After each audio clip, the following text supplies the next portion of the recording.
Adelante. Buenas tardes para todos los hermanos que me escuchan en Colombia, en América Latina y en otras partes de los continentes de Europa, África y Asia. Vamos a seguir adelante con estas cátedras de los días sábados con el ánimo que los estudiantes de segunda cámara puedan compartir con nosotros un estudio de la enseñanza gnóstica samaeliana. El venerable maestro Samael nos dejó cátedras muy interesantes para segunda y tercera cámara, y esta es una de ellas, que tiene que ver directamente con el propósito de hacer un buen trabajo en la parte de la eliminación del agregado psicológico. Esa ha sido una de las deficiencias muy grandes de los estudiantes de la enseñanza gnóstica, que lamentablemente nos hemos dedicado más a especular con muchas cosas y nos hemos olvidado por completo de hacer un trabajo que verdaderamente merezca la atención y la ayuda de todos. Y esto es bastante grave.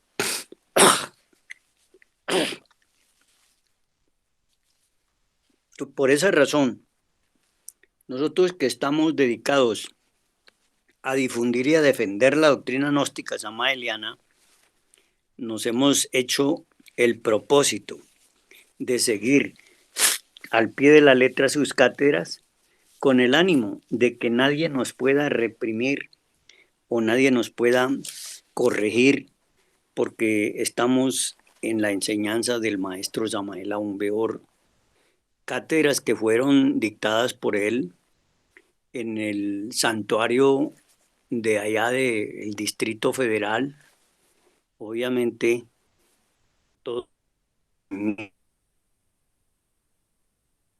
y esto es importante que lo tengamos presente. Así que sobre esta base vamos a trabajar un poco sobre esta enseñanza.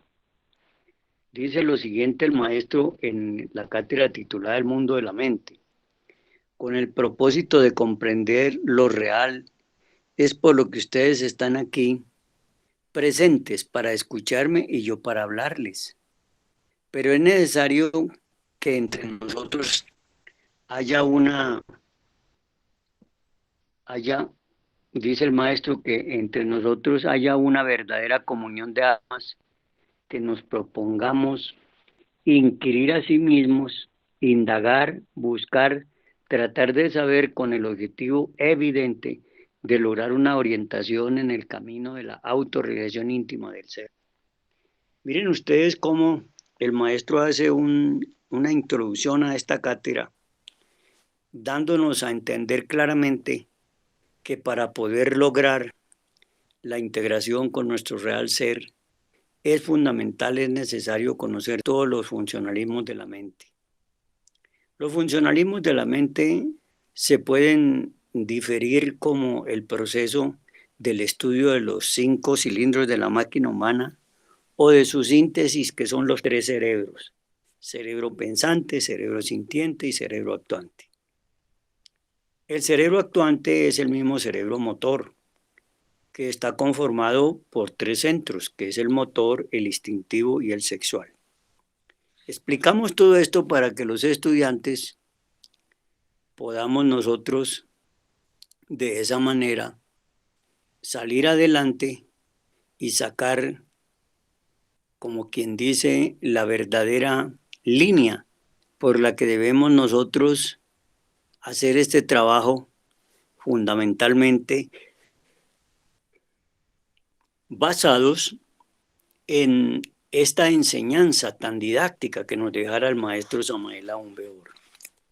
Esta cátedra pues tiene una resonancia especial.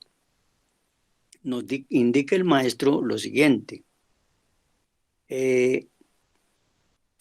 veamos cómo nosotros estamos perfectamente haciendo un trabajo que nos permita a todos llegar al proceso que él nos quiere conducir. Así que él dice lo siguiente: saber escuchar es muy difícil, saber hablar es más fácil. Aquí vale la pena que nos detengamos un minuto para esclarecer estos dos criterios, el escuchar y el hablar.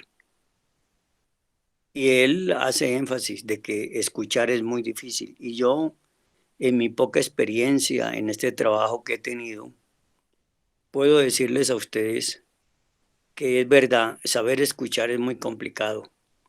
¿Y por qué es complicado? Cualquiera diría, no, pero eso, ¿cómo así? Tendría que ser uno sordo para no poder escuchar. No, no se trata de que el sentido del oído falle. Lo que se trata es de hay una serie de elementos subjetivos negativos que están boicoteando, están interfiriendo esa concentración que usted puede hacer para poder escuchar una cátedra de esta naturaleza o incluso para escuchar enseñanzas que puedan ser de profundidad e interés para ustedes. Esa es la razón por la que el maestro nos dice que es muy difícil saber escuchar. ¿Por qué razón? Porque nuestros agregados psicológicos son los que están impetrados en los tres cerebros de la máquina humana y entonces agitan el pensar, agitan el sentir y agitan el actuar y no dejan escuchar. Esa es la realidad, esa es la verdad. Sucede que cuando se escucha se necesita estar abierto a lo nuevo, con mente espontánea, libre de preconceptos, de prejuicios, etcétera, etcétera. Mas sucede que el ego, el yo, el mí mismo no sabe escuchar. Todo lo traduce en base a sus prejuicios, todo lo interpreta de acuerdo a lo que tiene almacenado en el centro formativo. Claro, miren ustedes que cuando se habla de escuchar, si no estamos atentos a abrir nuestra mente solemnemente, pues ella lo que hace es reproducir todo lo que está almacenado en el centro formativo. Y ese centro formativo no es otra cosa que la memoria mecánica.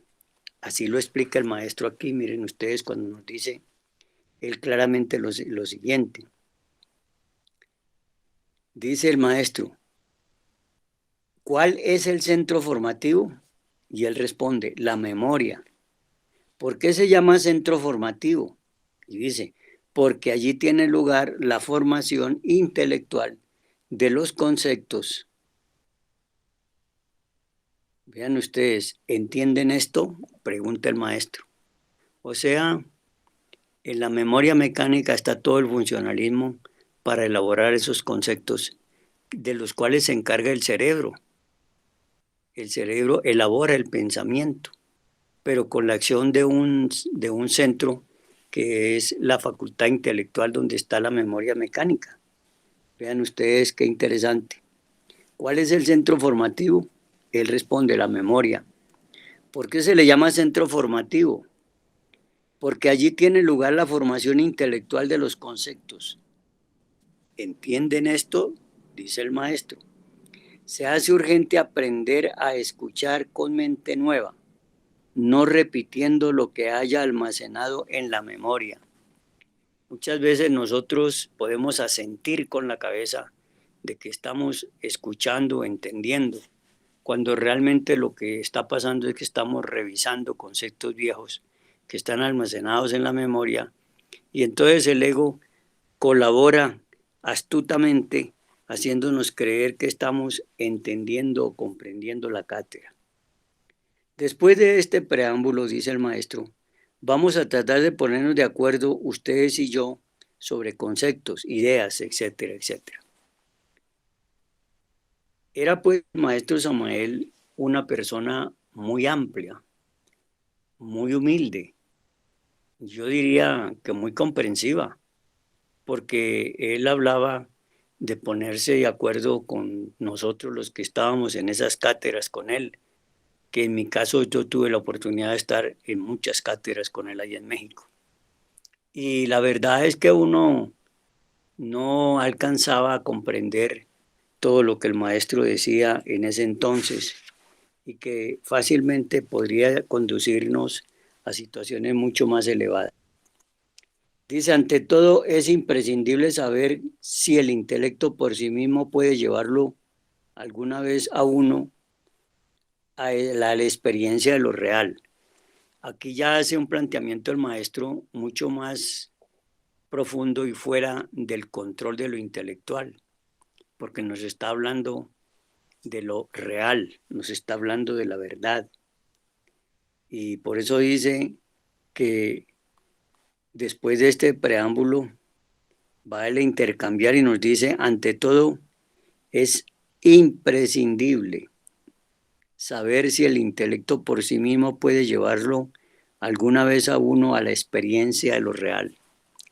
Nos lleva pues el intelecto a la experiencia de lo real.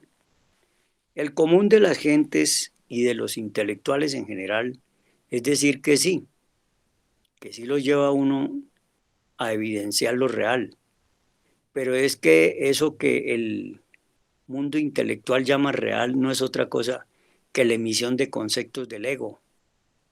Egos muy bien educados que emiten conceptos muy bien evaluados, pero que no son sino conceptos. Y recordemos que el maestro nos entrega una cátedra en la Gran Rebelión donde nos habla de concepto y realidad. Y hay que establecer una clara diferencia entre concepto y realidad. Para el mundo común y corriente, lo real es todo lo que ven sus sentidos, sus cinco sentidos, es real. Es real lo que ven, es real lo que oyen, es real lo que sienten, es real lo que olfatean, es real lo que escuchan, etcétera, etcétera. Pero ya aquí en este proceso que estamos viendo del mundo de la mente, no podemos hablar de cosas reales. Tenemos que hablar de otros aspectos mucho más profundos. Miren lo que dice él. Ante todo es imprescindible saber si el intelecto por sí mismo puede llevarlo alguna vez a uno a la experiencia de lo real. Existen brillantes intelectos, eso no lo podemos, dice, eso no lo podemos negar, pero estos nunca han experimentado eso que es la verdad. A la primera, pues, dice el maestro, ante todo, no está de más saber que existen tres mentes en nosotros. A la primera podríamos denominar la mente sensual, a la segunda mente intermedia y a la tercera mente interior. Aquí también ya el maestro nos introduce en unas enseñanzas que él ya nos ha dado en otras obras, en otras conferencias, como es las tres mentes, el mundo de las tres mentes. Eso lo tenemos que tener claro. Y aquí nos vuelve a recordar que esas tres mentes son la mente sensual, la mente intermedia y la mente interior. ¿Y por qué él nos trae estas tres mentes en esta cátedra? Porque atrás, renglones atrás, él nos está hablando de que sí será posible que la mera facultad intelectual nos lleve al conocimiento de lo real.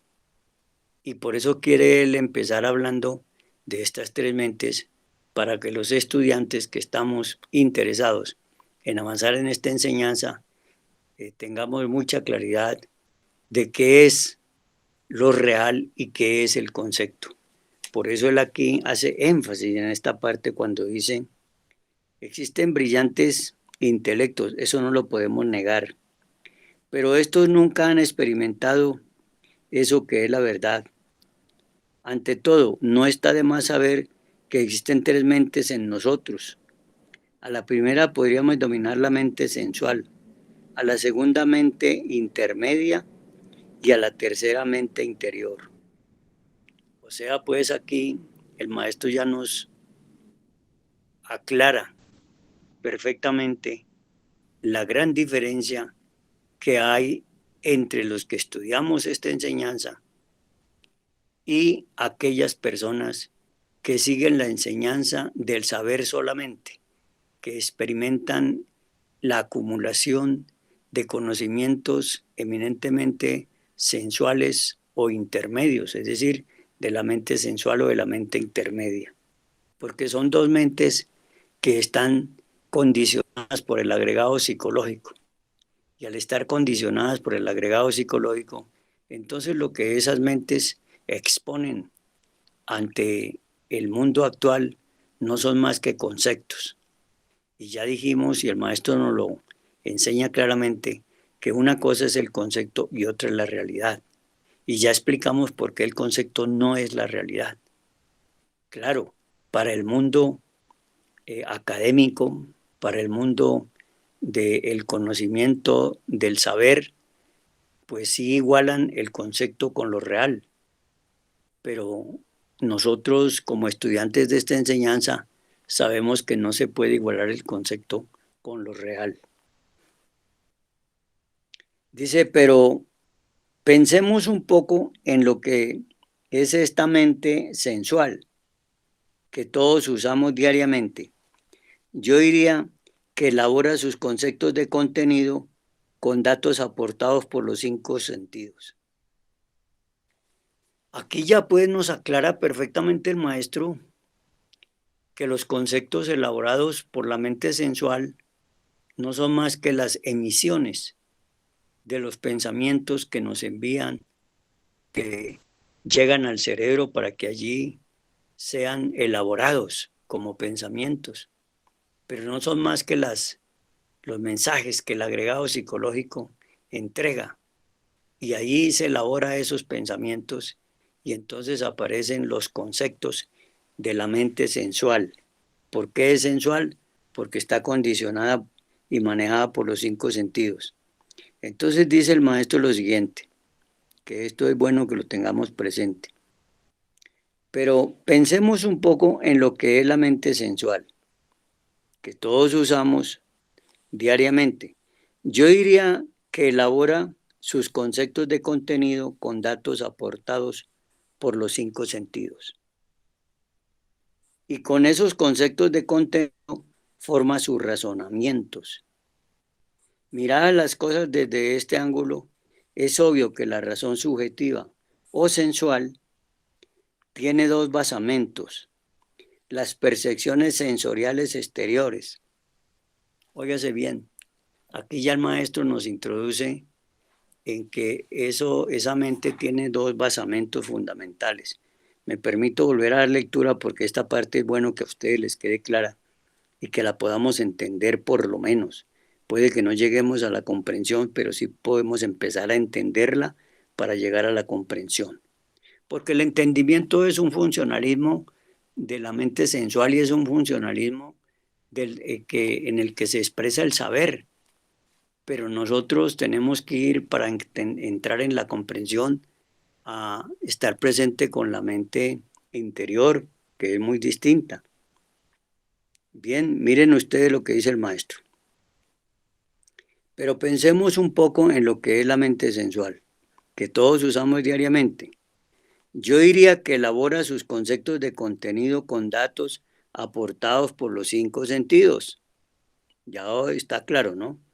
Y con esos conceptos de contenido forma sus razonamientos. Es decir, llegan los conceptos de contenido y empiezan a formarse los razonamientos. Conceptos de contenidos emitidos por los cinco sentidos. Vean ustedes qué interesante se vuelve eso. Así que sigamos adelante tratando de comprender esta parte que es obvio que la razón subjetiva o sensual tiene por basamento las percepciones sensoriales exteriores. Percepciones sensoriales exteriores. O sea, lo que captan nuestros cinco sentidos del mundo exterior. Si como único resorte de sus funcionalismos están exclusivamente los datos aportados por los cinco sentidos, indudablemente no tendrá acceso talmente a lo que se escapa del círculo vicioso de las percepciones sensoriales externas. Eso es obvio. Nada podrá saber sobre talmente, nada podrá saber talmente sobre lo real de los misterios de la vida y de la muerte, sobre la verdad, sobre Dios, etcétera, etcétera. Entonces, aquí ya empieza a hacerse una aclaración, y es que mucha gente diría, pero si todo lo podemos entender y comprender, Sí, pero explíquense ustedes los misterios de la vida y de la muerte. Explíquense el contenido de lo que simboliza o significa el nombre de Dios. Miren ustedes, los misterios de la vida y la muerte. Nada podrá saber la mente sobre lo real. Es imposible, porque lo que está percibiendo es lo que alcanzan a aportarnos los cinco sentidos. Por eso se llama mente sensual. Pues ¿de dónde podría sacar la mente informaciones si su única fuente de nutrición son los datos aportados por los sentidos? Obviamente no tiene con qué poder conocer lo alto. Si la mente solo percibe las formas que en percepciones le llegan por medio de los sentidos, entonces es imposible que pueda tener una información mucho más profunda. Eso no es factible, no es posible. Nos viene en estos momentos a la memoria algo muy interesante. Hubo una vez un gran congreso en Babilonia, en la época de los esplendores egipcios.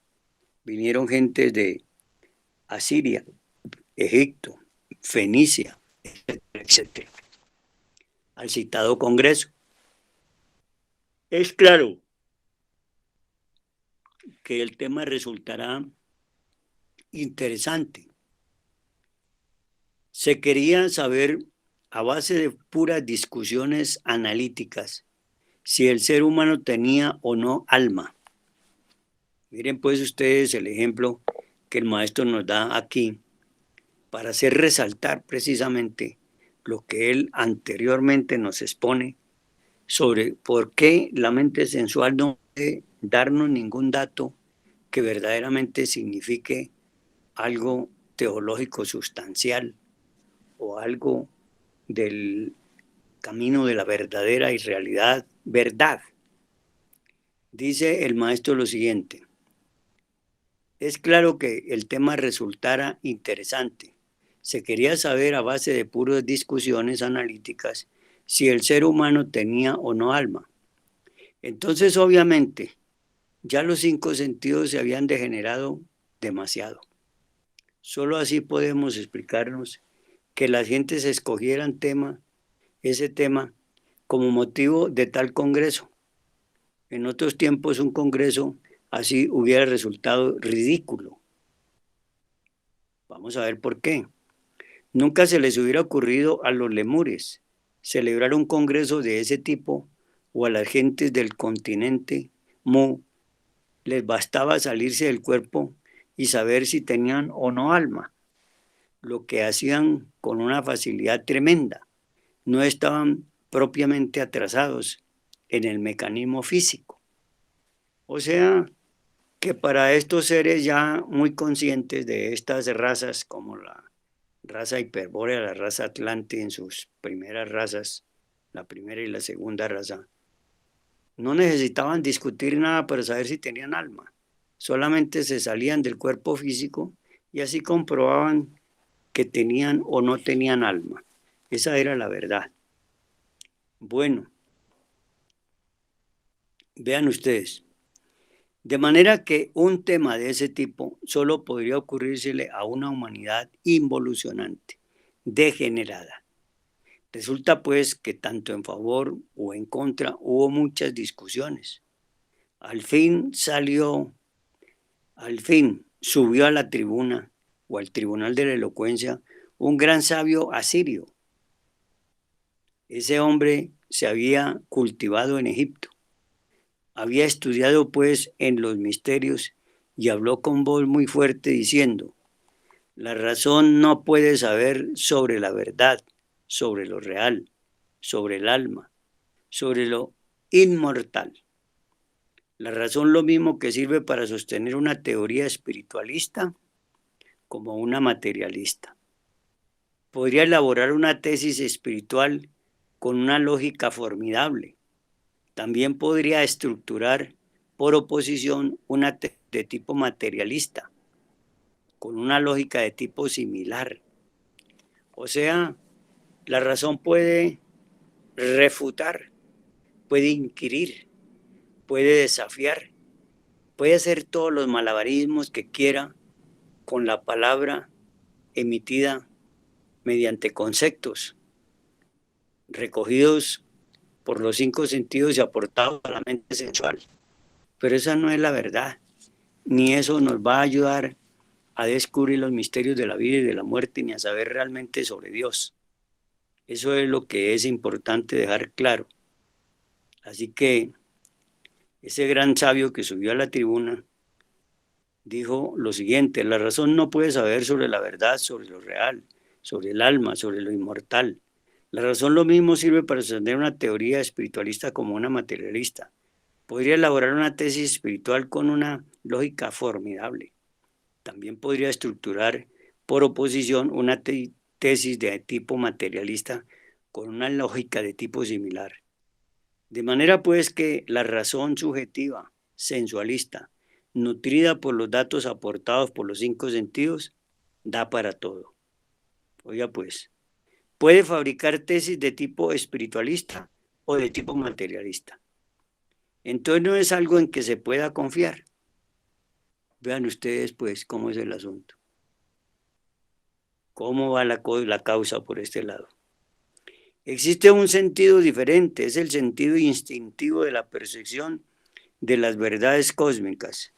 Sentido instintivo de percepción de las verdades cósmicas. Importante que tratemos de entender qué es este sentido, qué son las verdades cósmicas y por qué es el instinto el que puede traer esos aspectos.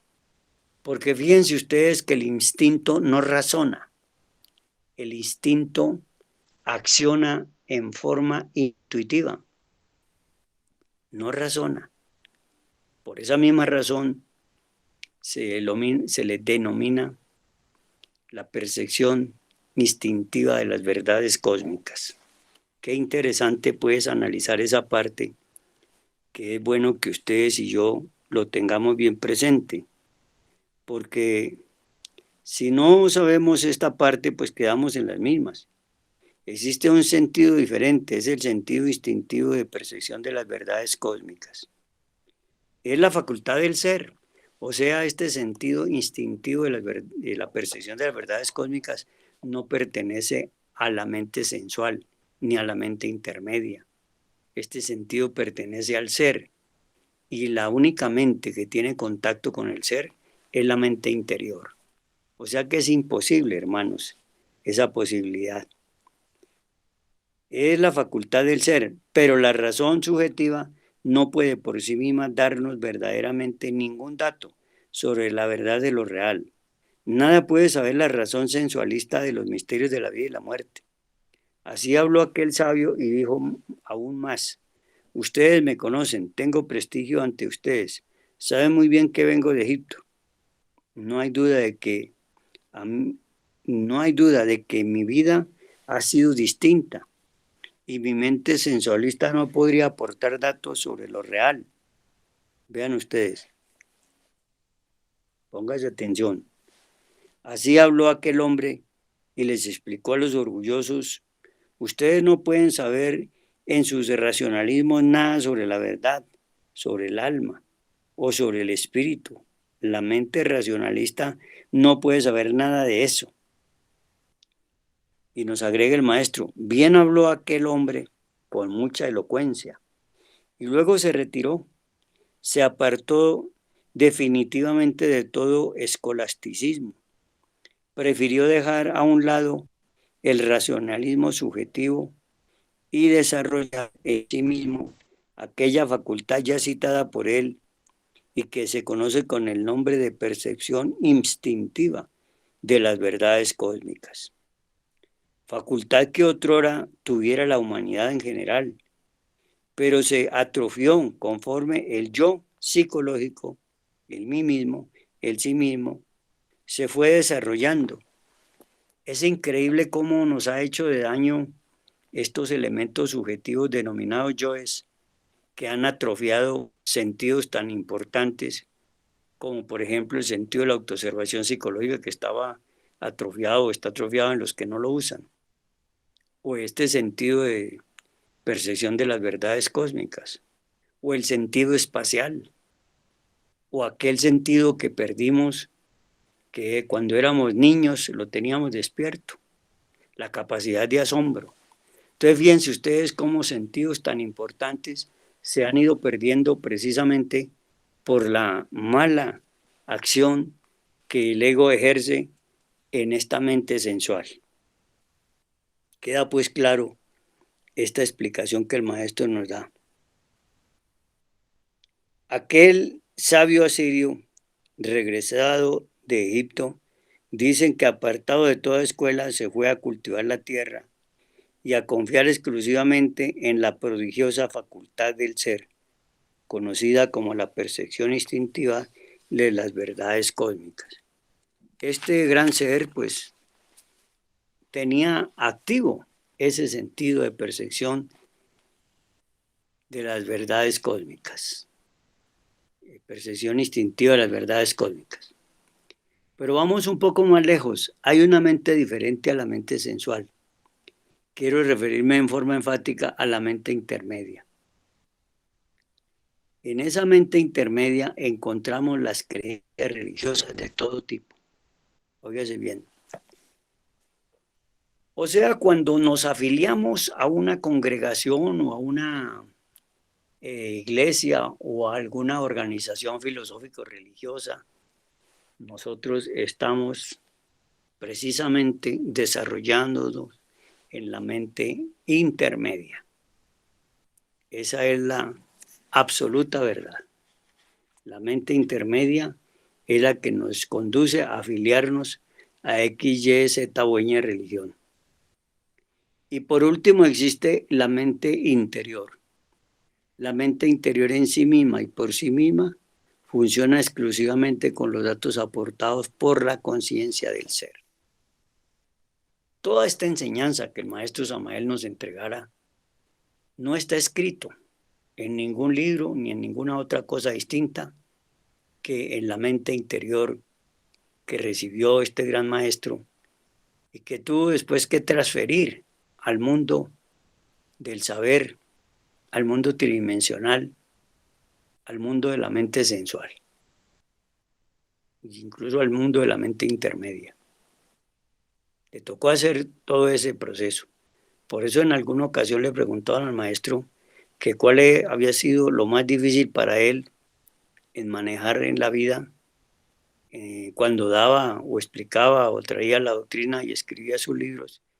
Y él claramente dijo que lo más complicado para él era poder hacer la traducción de toda esta enseñanza que él recibía de los mundos internos de su real ser, de su Dios interno, de su gran ser, el arcángel Samael. Le transmitía al maestro Aún Weor y este maestro Aún Weor se integraba con su bodhisattva Víctor Manuel Gómez para escribir toda esta doctrina, toda esta enseñanza. De manera pues que ahí vemos ustedes y yo cómo son estas cosas de la enseñanza. Está pues hablando del maestro de la segunda mente, que es la mente intermedia, y nos dice claramente que la mente intermedia es la que hace que nosotros andemos en el mundo de las creencias, en el mundo religioso de las distintas religiones. Y después dice que por último está la mente interior, que la mente interior en sí misma y por sí misma funciona exclusivamente con los datos aportados por la conciencia del ser. La mente interior no podría jamás funcionar sin esos datos que proporciona la conciencia interior del ser. Óigase bien, conciencia interior del ser, conciencia interior del ser. Eso es muy importante que lo tengamos claro. Y ahí las tres mentes. La mente sensualista en el Evangelio es concebida con todas sus teorías y demás como la levadura de los saduceos. Jesús el Cristo advierte diciendo, cuidaos de la levadura de los saduceos, es decir, de las doctrinas materialistas, ateístas, como la dialéctica marxista. Ese tipo de doctrinas corresponde exactamente a la doctrina de los saduceos, de que hablaba el Cristo, mas también advierte el Señor de perfección sobre la doctrina de los fariseos. Esa doctrina de los fariseos corresponde a la mente intermedia. Bueno, hermanos, aquí ya podemos fácilmente entender cuando Jesús el Cristo hablaba de los saduceos y fariseos y cómo se enfrentaba con ellos en varias oportunidades para hacerles comprender que con lo que ellos estaban trabajando era inútil que pudieran comprender sus enseñanzas. Por eso él siempre decía que el que tenga oídos que oiga y el que tenga ojos que vea. Y mucha gente pensaba que él se estaba refiriendo a la gente discapacitada de la vista o discapacitada de los oídos. No, ni a los sordos ni a los ciegos. Él estaba hablando era de el uso que hacía la humanidad y que hoy día sigue haciendo por medio del racionalismo, de la facultad intelectual, que es precisamente la característica de la mente sensual. Y luego nos habla también de la mente intermedia, que corresponde nada más ni nada menos que a los que manejan el fariseísmo, tan de moda en aquellas épocas y hoy sigue estando de moda.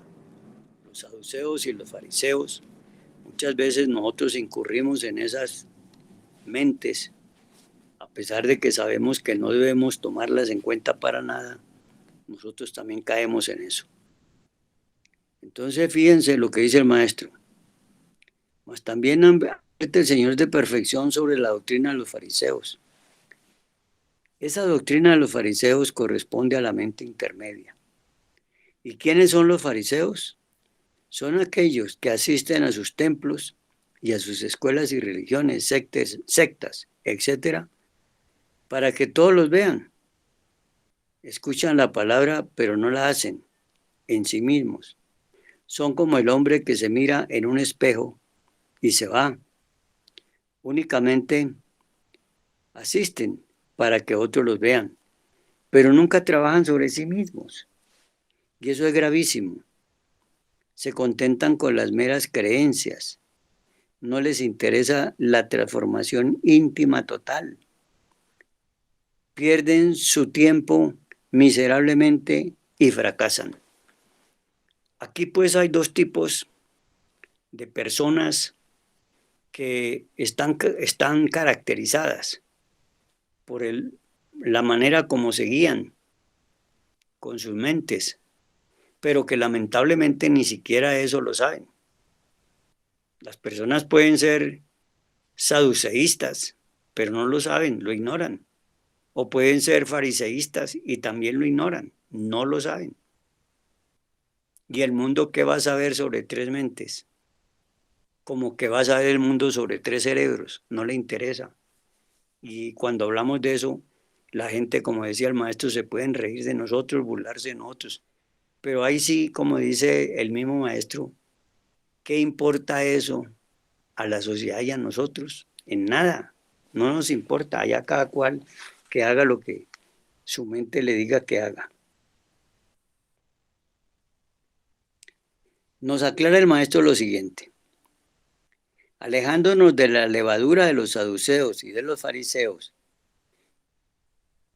alejémonos de la levadura de los saduceos y de los fariseos y pensemos en abrir la mente interior. Aquí nos invita el maestro a hacer un esfuerzo para abrir la mente interior. Nos cuesta trabajo abrir la mente interior porque nosotros somos esclavos continuos y permanentes de estas dos mentes, de la mente saduceísta y de la mente farisea.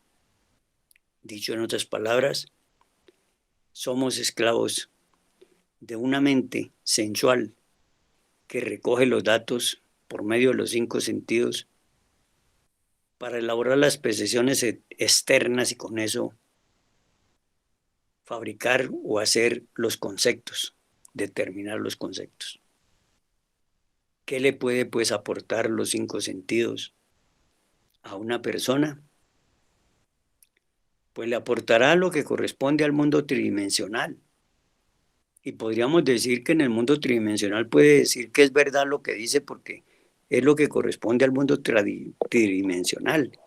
Pero si ya nos salimos del mundo tridimensional y nos vamos a estudiar las regiones sagradas superiores, si vamos a estudiar lo que es la comprensión creadora, si vamos a estudiar lo que es la suma teología, pues allí ya no podemos, y mucho menos si vamos a estudiar los misterios de la vida y la muerte, o a conocer las profundidades de la palabra Dios, que simboliza un ser misterioso. Ahí esas dos mentes ya no sirven, no tienen ningún oficio. Habría que acudir a la mente intermedia, a la mente interior.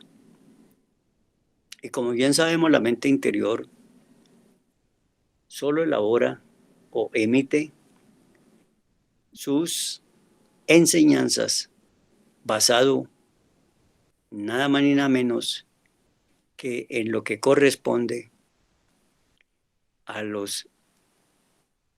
que nos dice la conciencia interior, que es la conciencia del ser. Entonces, el ser nos emite esas enseñanzas por medio de la mente interior.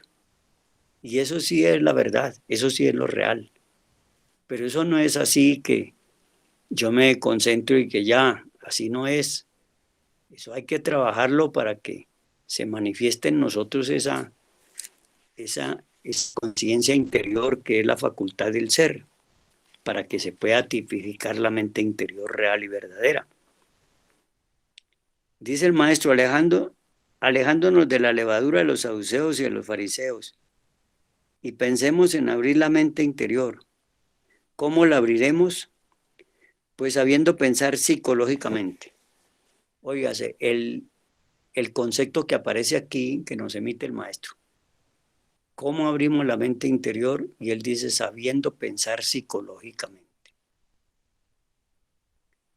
Cuando se habla de que hay que saber o que hay que aprender a pensar psicológicamente o saber pensar psicológicamente, entonces se adelanta la mente sensual a querernos dar definiciones y la mente intermedia a querernos dar creencias sobre ese proceso.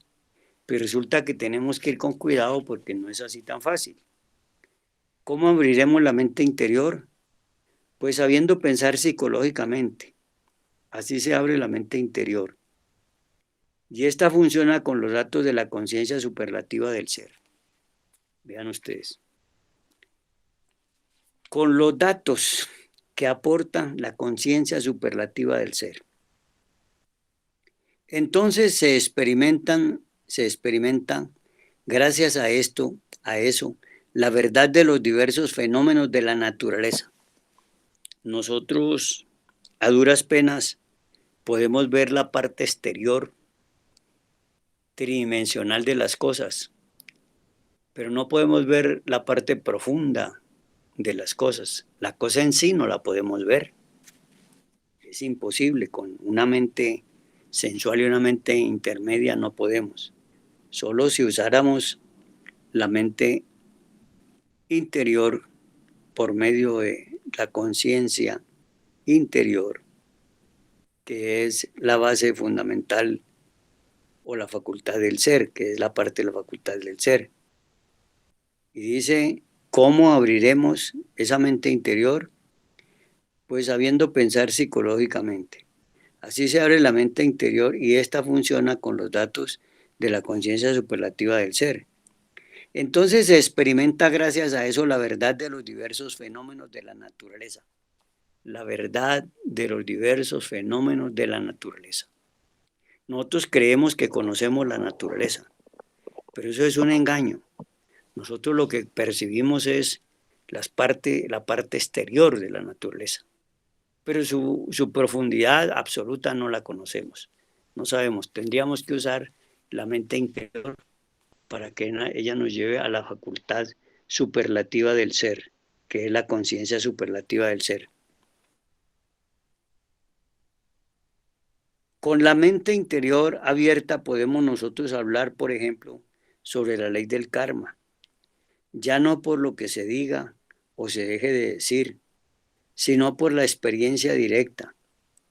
También con la mente interior abierta quedamos suficientemente preparados para hablar sobre la reencarnación o sobre la ley del eterno retorno en todas las cosas, o sobre la ley de la transmigración de las almas, etcétera, etcétera.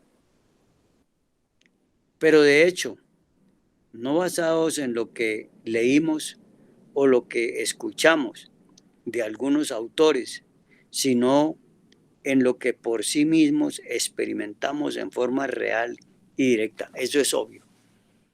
Entonces la condición sine qua non para que podamos decir que abrimos la mente interior es que seamos capaces de percibir esas informaciones que nos llegan a través de la facultad de la superlativa de la conciencia del ser.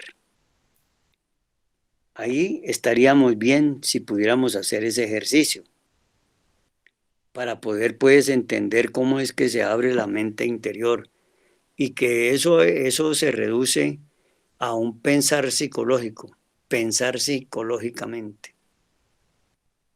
Cualquiera diría que todos pensamos psicológicamente. ¿Por qué? Porque el pensamiento se desarrolla en preponderancia de la psiquis. Pero cuando se habla de un pensamiento psicológico, se está hablando de la conciencia de ese experimento del pensar. No se está hablando de lo que nos aporta los datos de la mente sensual o la mente intermedia. Estamos hablando de datos que ya son de la conciencia. Como bien lo explicara el maestro, nosotros tenemos que aportar o trabajar con los aspectos que tienen que ver directamente con la conciencia que es la facultad. Conciencia interior es la facultad como se expresa el ser. La conciencia del ser, que es la conciencia interior. Y díganme ustedes si nosotros con esta cantidad de agregados psicológicos que portamos y llevamos en nuestros tres cerebros, podemos aportarle a la humanidad algún verdadero, una verdadera expresión de lo real. Es imposible, hermanos.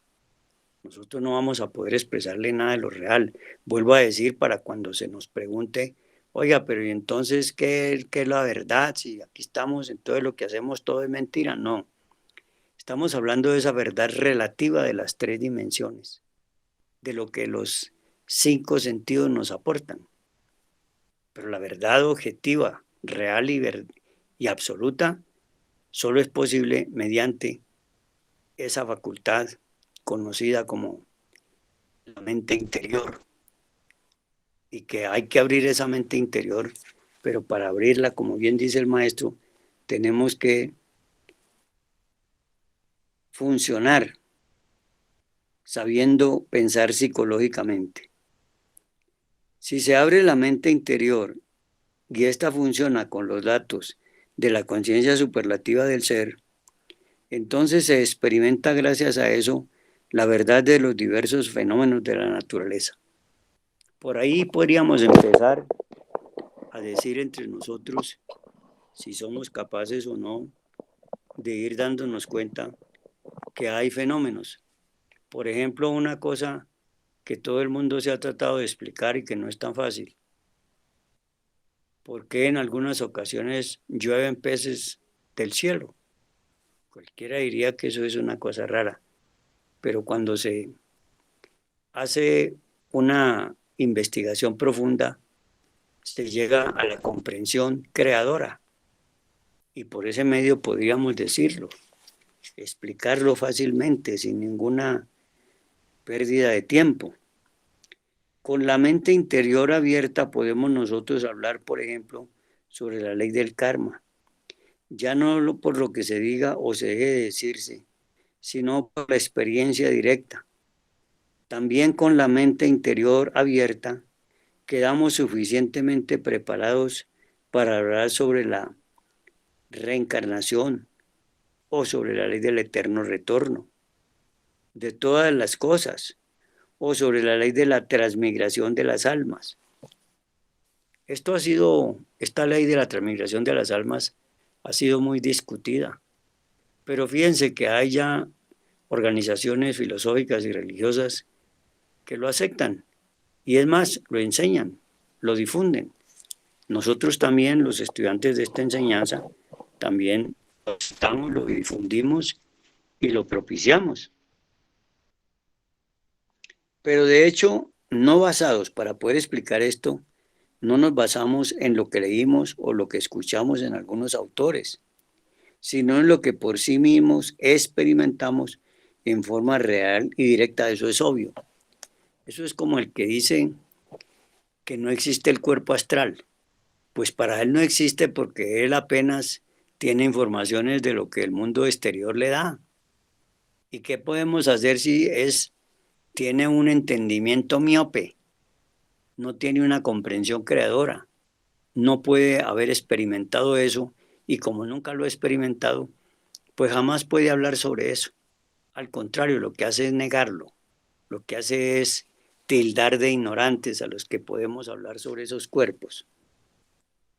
Don Emanuel Kant, el filósofo, hace una distinción entre la crítica de la razón subjetiva y la crítica de la razón pura.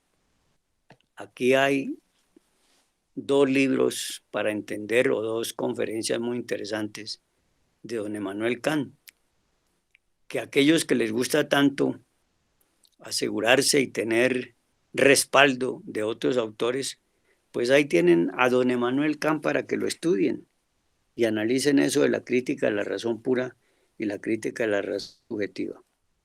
No hay duda de que la razón subjetiva racionalista jamás podría apartarnos nada que nos perteneciese al mundo de los cinco sentidos.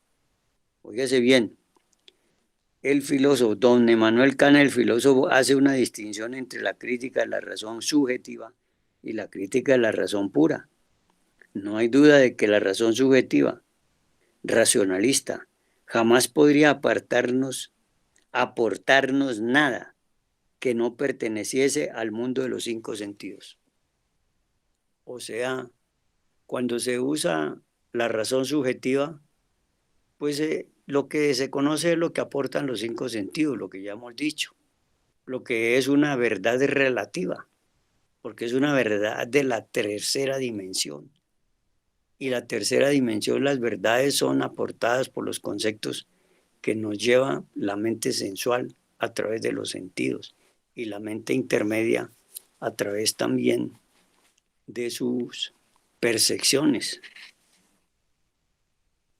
Vean ustedes, no hay duda de que la razón subjetiva, racionalista, jamás podría aportarnos nada que no perteneciese al mundo de los cinco sentidos. El intelecto por sí mismo es racionalista y subjetivo.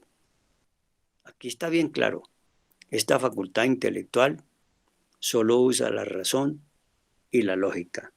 Y la razón y la lógica corresponden al pensar racionalista, al pensar lógico, a esa facultad intelectual, a eso corresponde. Por eso se le llama razón subjetiva. Claro, esto no lo aceptan con tanta facilidad los academicistas o los que se autotildan de sabios. Es difícil, ¿no? Dice el maestro, las verdades que solo pueden ser percibidas por la mente interior no podrían ser demostradas a la mente sensualista, claro. ¿Cómo se hace para mostrarle o hacerle entender a la mente sensualista algo que ella no puede percibir? Es imposible. Ahí estamos arando en el desierto, como se dice. No podemos hacer absolutamente nada. Ahí se queda. Por eso el maestro dice, el intelecto por sí mismo es racionalista y subjetivo. Siempre que oye un tema sobre la reencarnación, sobre el karma, exigirá pruebas, demostraciones. Las verdades que solo pueden ser percibidas por la mente interior no podrían ser demostradas, pero ¿cómo? Si no hay una facultad para poderlas entender siquiera, y mucho menos comprender. No pueden ser demostradas a la mente sensualista. Exigir pruebas sobre eso en el mundo sensorial externo equivale a exigirle a un bacteriólogo que estudie los microbios con un telescopio, así como exigir a un astrónomo que estudie la astronomía con un microscopio. Exigen, pero las pruebas no se le pueden dar a la razón subjetiva, porque ésta no tiene nada que ver con aquello que no pertenece al mundo de los cinco sentidos. Es lo que estaba explicando ahora. En el mundo tridimensional prima la razón y la lógica, que son facultades de, excúseme la redundancia, de la facultad intelectual, de esa característica que tenemos los humanos racionalistas. Entonces es imposible usted quererle explicar un fenómeno que no corresponde al mundo tridimensional a una mente que no está preparada para manejar el pensar psicológico. Eso es imposible. No hay ninguna posibilidad allí de manejar esa parte. Entonces, vean ustedes cómo es de interesante pues este punto que estamos estudiando con tanta atención y que ojalá los estudiantes que me estén escuchando tengan la capacidad de analizar muy, diríamos, muy profundamente estos aspectos de esta cátedra de hoy. Ya nos puso el ejemplo aquí el maestro, que para poder explicar a la mente sensualista del académico o del llamado sabio o del intelectual, poderle explicar un ejemplo, dar un ejemplo, demostrarle algo, sería algo igual como que se pretendiera que el bacteriólogo estudiara los microorganismos con un telescopio o a la inversa, que un astrónomo estudiara los astros con un microscopio. No es posible, es imposible manejar esa parte así. Así que en ese sentido, nosotros tenemos que hacer un esfuerzo para podernos salir de ese pensamiento racional y entrar en el pensamiento psicológico.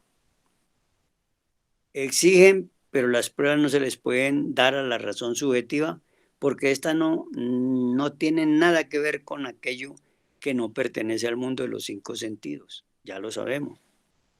Los temas como el de la reencarnación, el karma, la vida post-mortem, etc., son de hecho exclusividad de la mente interior, jamás de la mente sensual o de la mente interior. A la mente interior se le puede demostrar, pero ante todo se le exige al candidato que haya abierto su mente interior. Si no la ha abierto, ¿cómo haríamos para hacerle una demostración de ese tipo? Imposible, ¿verdad? Bueno, hermanos, hemos estudiado esta cátedra hasta aquí con sumo cuidado porque es una cátedra que tiene muchas vertientes de comprensión y de entendimiento y por eso exige abrirnos, concentrarnos profundamente para poder apartarnos si es que tenemos un poquito de desarrollo del pensamiento psicológico y de esa manera ver la diferencia que el maestro nos está mostrando en qué es el mundo de la mente sensual, cuál es el mundo de la mente intermedia y por qué con estas dos mentes no podemos explicar nada que esté contenido en la mente interior. Agradecemos infinitamente a todos los hermanos que nos han escuchado en esta cátedra y los invitamos a que mañana domingo en la misa gnóstica nos escuchen la ceremonia que es, todos sabemos, el alto ritual más grande que tiene nuestra enseñanza y después veremos y trabajaremos con la cátedra de que corresponde a la Escuela Psicológica Samaeliana también. Paz sin ver, hermanos.